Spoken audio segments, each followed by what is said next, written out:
tardes a todos y a todas. Un saludo muy especial al doctor Hernando Herrera, director de la Corporación Excelencia para la Justicia, al doctor Ramiro Bejarano del Instituto de Derecho Procesal, a los decanos y decanas que nos acompañan, a los colegas presidentes, al doctor Rivadeneira y a la doctora de Subiría, que moderan este ejercicio, el cual por lo demás considero de la mayor importancia como plataforma para que la ciudadanía conozca cómo hemos debido reaccionar las distintas jurisdicciones frente a una situación inédita para la cual sencillamente nadie estaba preparado. Si uno mira el diseño del Sistema Integral de Verdad, Justicia, Reparación y No Repetición, del cual hace parte la Jurisdicción Especial para la Paz como componente de justicia, pero también la Comisión de Esclarecimiento de la Verdad y la Unidad de Búsqueda de Personas Dadas por Desaparecidas, podría decir, sin temor a equivocarse, que es un sistema diseñado para poder y deber actuar en unas condiciones contrarias a las que nos impone una situación como la pandemia. ¿Y por qué digo esto? Porque la pandemia impone medidas o nos ha impuesto medidas de aislamiento preventivo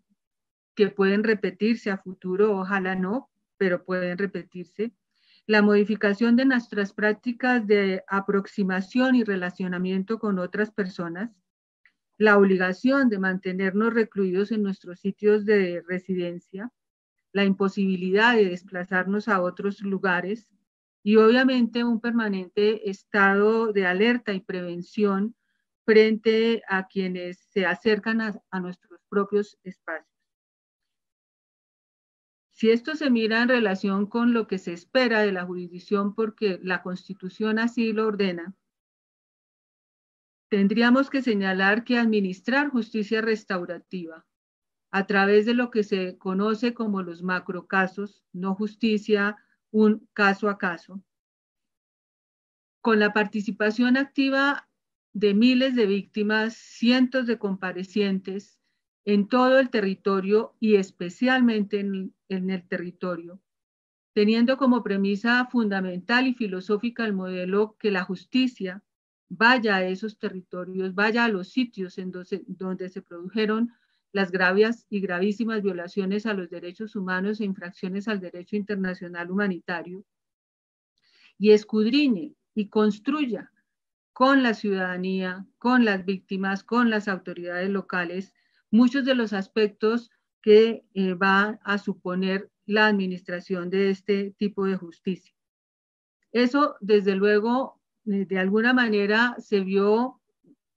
afectado de manera importante desde marzo de este año, cuando debimos, en primer lugar, suspender términos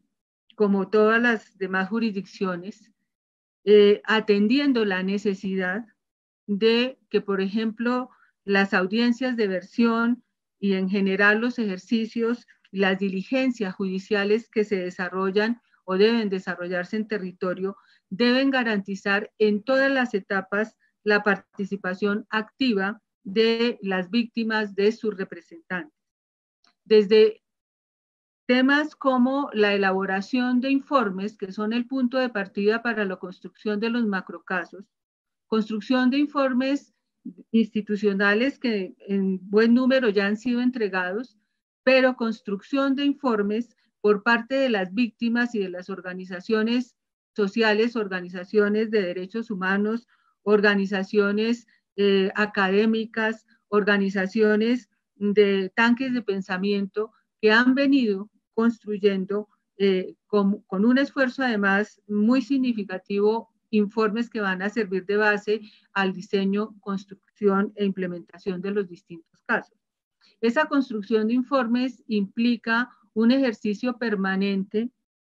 dialógico entre las víctimas, entre ellas mismas y con los distintos actores que puedan tener conocimiento que ellos y ellas consideren necesarios para poder presentar relatos a través de los cuales se aporte de manera definitiva a la construcción de la verdad plena, que es a la cual se aspira y se le impone como propósito a la Jurisdicción Especial para la Paz. Esto implicó que a través del órgano de gobierno de la Jurisdicción Especial para la Paz y con el apoyo de la Secretaría Ejecutiva, que tenía previstos para este año la ejecución de aproximadamente 316.000 millones de pesos de presupuesto, de ellos 11.800 destacados para todo el tema que tiene que ver con TICS, que va a ser fundamental para el manejo de la pandemia por parte nuestra. Supuso afrontar, el país lo exige, la situación fiscal del país lo exige, el congelamiento en ese rubro específico de aproximadamente 4.163 millones de pesos. Esto implicó, por ejemplo, como una medida prioritaria, reorientar y reprogramar 1.300 millones de otras líneas y rubros del presupuesto de la jurisdicción para fortalecer este tema de las TICs. Y aquí debo decir que siendo una jurisdicción muy joven, y desde los primeros momentos se pensó en la necesidad imperiosa de la virtualidad como herramienta necesaria para administrar este tipo de justicia que garantizara esa participación activa de las víctimas en todas las etapas del proceso, pero que también que garantizara celeridad y rigurosidad en la administración de justicia en territorios a los cuales debe desplazarse la jurisdicción para el cumplimiento de sus tareas. Por eso, la premisa con la que trabajó el órgano de gobierno desde un comienzo y conocidas las implicaciones y la gravedad de lo que significa el virus que afecta a la humanidad, la premisa fundamental fue la protección prioritaria de la salud y la integridad de los funcionarios y las funcionarias, de las víctimas mismas y de los propios comparecientes. Por eso, en las primeras medidas que adopta el órgano de gobierno, se suspenden términos respecto de aquellas diligencias que no pudieran garantizar en el ámbito de la virtualidad la necesaria contradicción, la necesaria presencia de todos los actores, incluidas las víctimas, y ustedes van a oírme subrayar mucho este punto. Y poco a poco hemos ido avanzando en la apertura de estas limitaciones iniciales en la medida en que hemos encontrado mayores posibilidades y hemos avanzado en un proceso acelerado, diría yo, de disponibilidad de recursos para que podamos trabajar desde la virtualidad al menos cierto tipo de diligencias. De hecho, ya hoy por hoy podemos señalar cómo todas las salas y secciones que tienen competencia para el efecto, principalmente las salas, vienen avanzando en versiones voluntarias de los distintos comparecientes de manera virtual. Obviamente, esto ha supuesto un esfuerzo importante para garantizar que la comunicación sea lo suficientemente fluida, que el Ministerio Público tenga los espacios correspondientes, que los abogados y las abogadas que llevan la representación de los comparecientes también tengan las garantías, no solo procesales, sino las garantías necesarias para poder cumplir en debida forma con esta tarea. Ha sido una oportunidad también, debo decirlo, para priorizar algunas tareas que en paralelo se venían desarrollando, pero que por la suspensión de las que he mencionado han encontrado un espacio, si se quiere, un poco más amplio para ser desarrolladas. Debo decir que el 100% de los expedientes de la jurisdicción, los que produce la propia jurisdicción, son expedientes digitales, electrónicos, son expedientes de la jurisdicción. Obviamente, repito, por ser tan joven, desde el comienzo se impuso esto, pero el material que se recibe de expedientes, por ejemplo, de la jurisdicción ordinaria es supremamente voluminoso Y ahí veníamos avanzando en un proceso de digitalización que en el marco de la pandemia ha sido posible acelerar y hoy por hoy tenemos alrededor del 70% de esos expedientes digitalizados. Otro punto que ha sido posible en el marco de la virtualidad acelerar, porque es un tema dispendioso y difícil, y sigue siendo difícil, es todo lo que tiene que ver con el proceso de acreditación de víctimas en los diferentes casos. Ustedes saben que esto para la jurisdicción significa la acreditación de cientos de víctimas, en algunos casos de miles de víctimas, y esto hemos logrado avanzar en esta tarea, no obstante las dificultades que las propias víctimas y las organizaciones que las representan han venido afrontando o afrontan en materia, por ejemplo, de disponibilidad de herramientas tecnológicas. También hemos podido avanzar en el diseño de ciertos protocolos que se han impuesto como necesarios en el marco de la pandemia. Yo les decía hace un momento, por ejemplo, que las versiones voluntarias ha sido posible avanzarlas por parte de las distintas salas en esta dimensión. Sin embargo, por ejemplo, los testimonios de las víctimas, el tipo de testimonio que recibimos en la jurisdicción por parte de las víctimas, más allá de la disponibilidad de recursos tecnológicos, muchas veces es imposible hacerlos, aunque las personas dispongan, por ejemplo, de una buena red y de un computador, porque, y pongo un ejemplo en concreto, testimonios de violencia sexual, por ejemplo, las víctimas no aceptan hacerlos en el seno de su propia familia. Señalan ellas, por ejemplo, que esos relatos detallados que supone el testimonio ante la jurisdicción no los conocen sus propios familiares y consideran por diversos motivos que no quisieran exponerlos, repito, en el seno de sus propias familias. De otra parte, este tipo de víctimas requiere de apoyo psicológico en el momento mismo de expresar sus relatos, de expresar sus verdades, y esto virtualmente es difícil hacerlo, y dado que ellas necesitan de un apoyo presencial. Sin embargo, conformamos mesas técnicas de trabajo, por ejemplo, en la Comisión Permanente de Género de la jurisdicción para tratar de encontrar alternativas, así como en la Comisión Permanente Étnica, dado que el tema con las comunidades indígenas, afrodescendientes, el pueblo ron, en todas estas actividades que desarrollamos supone ejercicios dialógicos que ameritan y reclaman una metodología primero concertada con ellos y luego que no corresponde a lo que tradicionalmente puede significar en la jurisdicción ordinaria la recepción de un testimonio o una diligencia de estas características.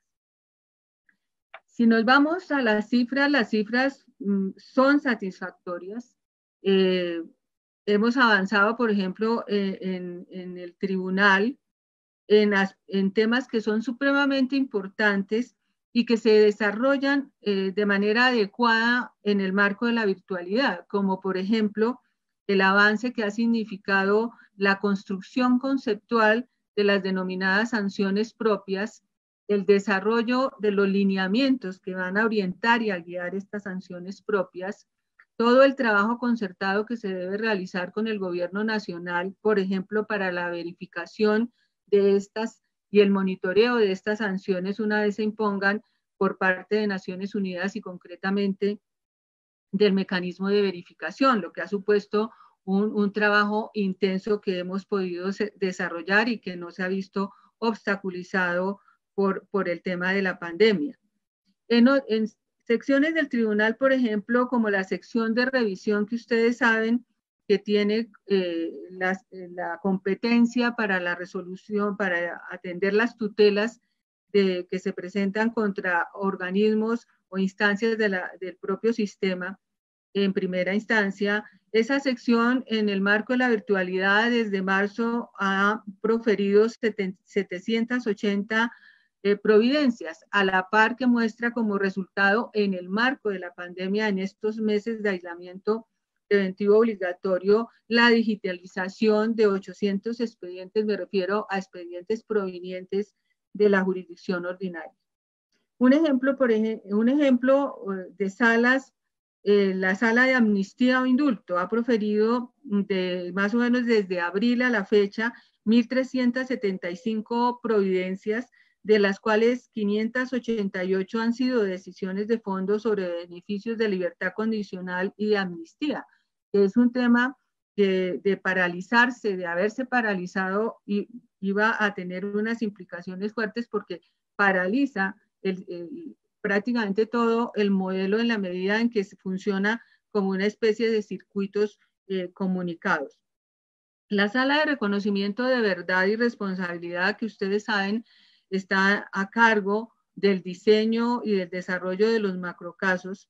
En este tiempo ha proferido 693 decisiones judiciales, providencias judiciales, y ha realizado 60 diligencias de versión libre y voluntaria, a la par de testimonios por parte de víctimas y personas relacionadas con este tipo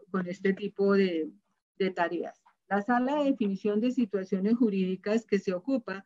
de los agentes del Estado, incluidos los de la fuerza pública y agentes del Estado no miembros de la fuerza pública, como de los terceros que voluntariamente acuden a la jurisdicción, ha proferido 569 decisiones en este tiempo. Dada la complejidad del tema que se maneja, dadas las dificultades que he puesto de presente, nosotros consideramos que el balance es positivo, y me uno a las reflexiones que expresaba el señor presidente del Consejo de Estado. Muy seguramente, si no se hubiera dado la pandemia, habría temas que irían a un paso más lento, dado que nos hemos visto obligados a acelerar ciertas tareas. En cuanto a la disposición de los servidores y servidoras de la jurisdicción, yo debo destacar el compromiso con que han trabajado. Nosotros tenemos un porcentaje importante de funcionarios, digamos, de edades jóvenes, de personas jóvenes que están muy relacionadas, y si me permiten decirlo coloquialmente, con el chip de la tecnología, y esto facilita mucho el trabajo, y de alguna manera ellos han servido de multiplicadores para otras personas que no tenían un acercamiento amigable con este tipo de herramientas. Ha habido mucha disposición. Hemos procurado proveer a nuestros funcionarios y funcionarias, destacando lo que se ha hecho en el ámbito estrictamente judicial, de las herramientas, del computador, de los programas necesarios para poder cumplir con su tarea. Hace falta, y de ahí la necesidad de reorientar al menos 1.300 millones de pesos de nuestro propio presupuesto para poder atender esas tareas. Ustedes saben que la jurisdicción cuenta con una secretaría ejecutiva que, para decirlo en términos coloquiales, y en algunos documentos así se expresa, fue diseñada pensando que cumpliera para la jurisdicción las funciones de lo que era antes la sala administrativa del Consejo Superior de la Judicatura, hoy Consejo Superior. Pero además tiene funciones misionales muy importantes, sin las cuales sería imposible que el modelo se activara integralmente, como todo lo que tiene que ver con la asesoría jurídica, el apoyo psicosocial a las víctimas, la administración del sistema de defensa de confianza de los comparecientes, la administración de esos recursos, la construcción de esos sistemas, que además de la carga administrativa, supone un relacionamiento en términos conceptuales y de conocimiento del modelo supremamente profundos. También está encargada la Secretaría Ejecutiva, obviamente bajo la dirección del órgano de gobierno, de todo lo que tiene que ver con actividades de capacitación, de pedagogía, de socialización, de proyección, que para un modelo como este son supremamente importantes y necesarios. En esa dimensión, la Secretaría Ejecutiva, a través de sus distintas instancias, ha tenido que replantearse muchas de estas actividades que se realizaban en terreno directamente con el apoyo de enlaces que tienen asiento en las distintas ciudades y poblaciones. Esto ha hecho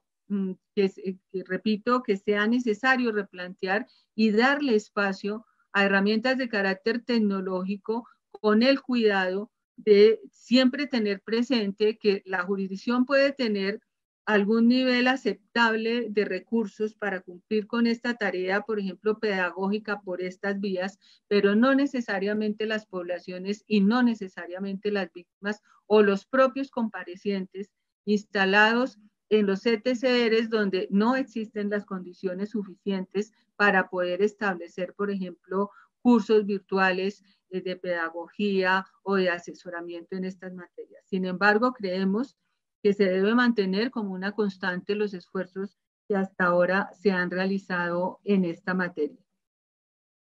Nosotros tenemos un tema adicional, diría yo, o una circunstancia, y es la temporalidad de la jurisdicción y en general del sistema. Esa temporalidad implicó proyectarse de una determinada forma, aspirando a poder cumplir, ojalá, con el mandato dentro de los 10 años iniciales previstos. Siempre hemos tenido como premisa que si bien la Constitución señala que el norte temporal de la jurisdicción es de 10 años prorrogable por 5, pues nuestro deber es avanzar pensando en los 10. Sin embargo, indudablemente, este tema de la pandemia afecta ese propósito y hace que muchas de las proyecciones que teníamos para este año pues tengan que desplazarse en el tiempo y que tendremos que adecuarnos y replantearnos porque no podemos de todas maneras perder de vista que el horizonte temporal de nosotros es limitado y está corriendo. Creemos que la relación con los distintos actores de los territorios va a ser también muy importante fortalecerla en la dimensión de la virtualidad. Nosotros trabajamos, como les decía hace un rato, mucho con organizaciones, con tanques de pensamiento, con universidades que están presentes todo el tiempo. Y es muy difícil hacerlo en el marco de la virtualidad, pero no es imposible y hemos encontrado una serie de alternativas que queremos seguir explorando para poder maximizar en lo posible la operación de la jurisdicción y el cumplimiento de nuestras funciones en ese norte temporal al que acabo de hacer referencia. Esto, en términos generales, les puedo contar de la jurisdicción. Nosotros seguimos avanzando. El acuerdo 014, que es el acuerdo madre, si me permiten, que nos ha regido durante la pandemia, va a estar vigente o está vigente hasta el próximo 21 de septiembre. Nos tomamos 20 días de alistamiento para introducirnos en esa nueva normalidad que en una primera fase va a significar un poblamiento paulatino de la sede central de la jurisdicción, aplicando los términos que se han expresado tanto por el gobierno nacional como por el gobierno distrital, de no superar un 20% de la ocupación total de la sede. Ahí hago un comentario y es, la sede nuestra, para los que la conozcan, pues ya lo saben, quienes no, pues les cuento, es un edificio moderno, muy moderno, y como todo edificio moderno es una estructura sellada que permanentemente funcionaba con aires acondicionados. Y esto es muy nocivo en el marco de la pandemia. Luego hemos tenido que recurrir a negociaciones con el dueño del edificio, no es un edificio del Estado, para lograr que estas personas adquieran, y estamos en ese trabajo, el compromiso de surtirnos de sistemas de aireación para el edificio que no sean el aire acondicionado, que permitan la penetración de aire puro, directo. Esto supone costos importantes para la empresa y todo va a suponer negociaciones muy estrictas. Lo judicial, en lo posible, creemos que vamos a terminar el año con la virtualidad, lo misional y lo administrativo, lo misional de la Secretaría, pues seguirá su curso.